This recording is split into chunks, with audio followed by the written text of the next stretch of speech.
Datuk Dr. Noor Hisham Abdullah, Health Director General and hero of our time, lauded internationally as one of the best doctors in the world for his response to the COVID-19 crisis, the nation is rightfully proud of him. What exactly do civil servants do, and why don't we think of all of them with this level of respect? Dr. Noor Hisham was overwhelmed with birthday messages and fan art since becoming the face of Malaysia's COVID-19 battle. After his series of Facebook Live and national TV updates, he's been described as a calm, clear and trustworthy source of information for Malaysians. Ministry of Health is based on facts and science. As far as we are concerned, there is no exponential growth that's been seen in our cases. Although we have not won the war yet, neither have we lost the war. He's not just simply being called our hero, man of the hour and top professional. Dr. Hisham is a well-qualified doctor, a senior consultant surgeon published in journals and textbooks. He's been serving the country since 1988. He's also the chair of the Global Surgery Committee of the International Society of Surgery, the first Malaysian to hold the position. He's held the role of Director General for Health since 2013 and acted as a Deputy Health DG for the 5 years before that. Yup, that means serving under different ministers and prime ministers. And that's the magic of the civil service. Regardless of who's in charge, they remain and serve the government of the day.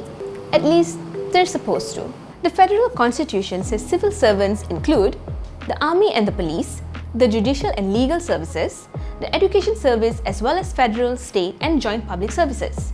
And officers are prohibited from taking part in political activities or even wearing a political emblem. The Prime Minister's department has gone a step further, saying civil servants must always adopt a neutral attitude and not side with any political party. This impartiality is a vital part of the democratic system. In case you've forgotten how that works, here we go. When you, as a citizen, vote in elections, the successful candidate is elected to represent you in Parliament. From this pool of MPs, the Prime Minister, whose allies make up the majority and form a government, chooses who will become ministers in the cabinet. Each ministry is staffed by the civil service, who work on a hierarchy from grade 1 all the way up to grade 54. Jusa, Turus, and the Big Boss. Go to any government ministry website and you'll be able to find an organisation chart showing management's who's who. So, ministers set the broad policies based on the mandate that voted them into power. Meanwhile, civil servants work to implement those policies. When a government is voted out, the ministers change, but the civil servants remain the same, although they may now have to work to implement new policies brought by the new government. Their mandate is to be apolitical and impartial, but I think the reality is, and we have to understand, that the civil service has worked for such a long time, many years, with the dominant coalition of UMNO Barisan Nasional. And so there are intricate relationships that have already been formed for many years.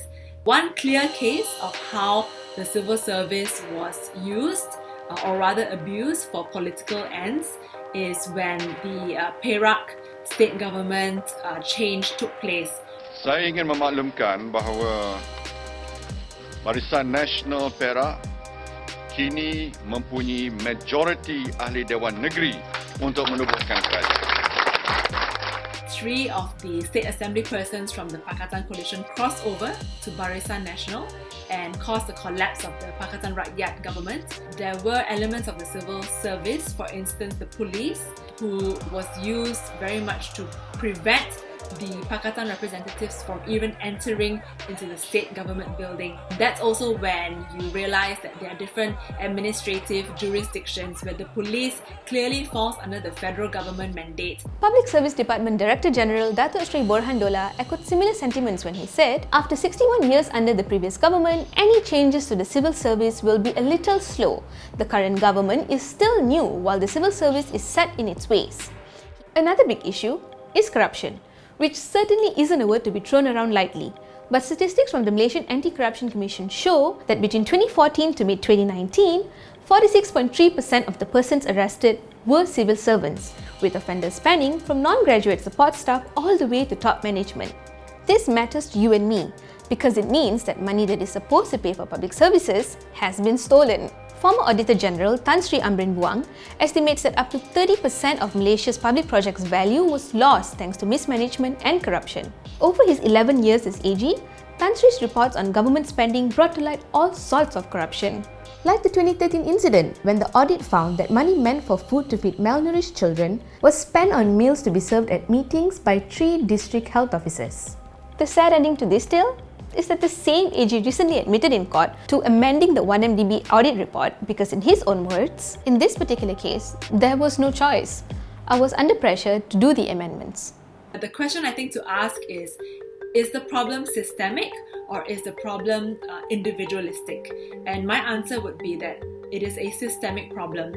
When you are unable to promote those who are efficient and who are performing well, if you are unable to demote or to remove those who are not performing well, then you have a problem in the system. Inefficient administrative processes also create room for corruption. So take for instance a certain office where you need to process a lot of applications. This is where the inefficiencies can lead to potential corruption because it is therefore dependent upon the oiling of the machinery to get things done. And that's when the inefficiencies can actually lend themselves to impacting on the public purse. Last year, the National Anti-Corruption Plan was launched and listed public sector administration as a priority area in addressing issues of corruption and governance over the next 5 years. One key strategy was to introduce the Prime Minister's Directive in governing separations of power between ministers and Secretary-Generals. In line with this, a Public Service Act was proposed, which set the separation of powers in motion. It also aimed to make it easier to hold individuals accountable for wrongdoing, whether civil servants or politicians. But the Act stalled at an official discussion meeting where a few ministers firmly rejected the clause, which stated that those found guilty of breaking the law could be fined 2,000 ringgit or face a jail term. Today, the bill still hasn't been tabled in Parliament. There's also a new government in town, so either of these plans could very well be forgotten. Despite all this, perhaps our Health DG has helped us to see a different side of the civil service.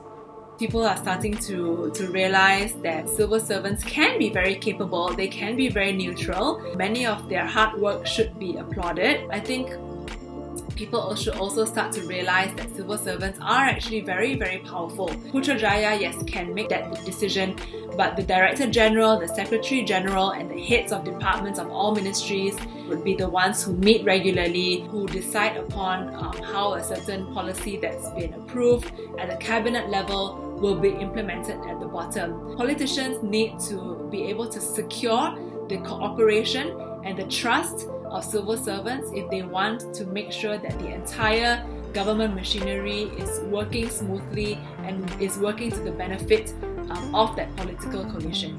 And hopefully, all to the benefit of the people they serve. While our civil service is working hard during this pandemic, we hope that you're doing your part by keeping safe at home. Look out for more Newsflash episodes to keep you in the know.